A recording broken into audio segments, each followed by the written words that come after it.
Before you watch this full video, promise me that in 2025, dang, that sounds crazy saying 2025, you are going to expand your palate. You are going to eat better food. So look what I made. I made Anna's recipe to the Turkish pasta. I think that's what she called it.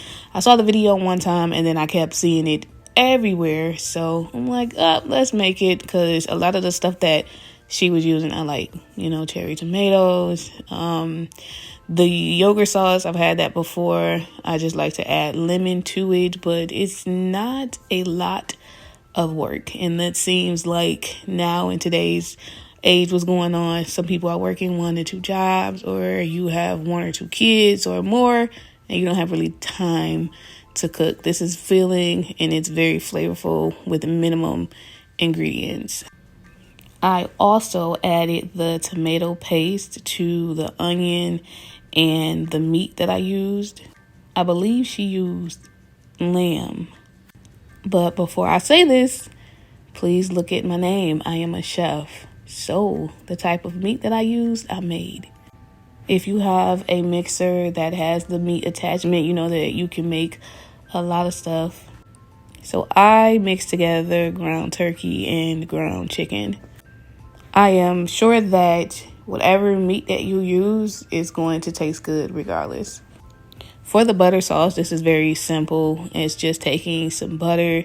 Again, I'm a chef, so my butter is homemade. That's why it looks like that. If somebody thinks something is wrong with it, it is not.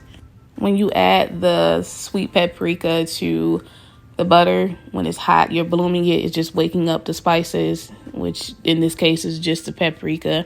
But don't skip this step. And if you want to put this in the microwave, it's not going to give you the same flavor profile. But go ahead and do what's best for you. I just took some pasta. Make sure that when you do get pasta, and this is not even just for this recipe, look at the ingredients. Pasta is made with semolina flour and eggs, not white flour and water. So when y'all get your pasta, do whatever one you want to do. Just make sure you get that authentic one.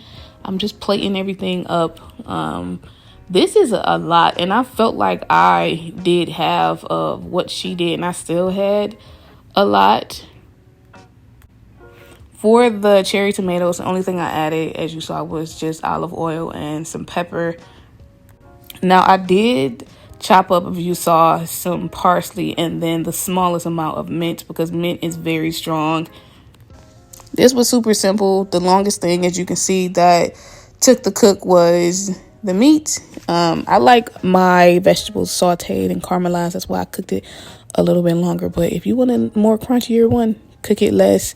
But thank you, Anna. This definitely is a 10 out of 10. And it will be on rotation every week.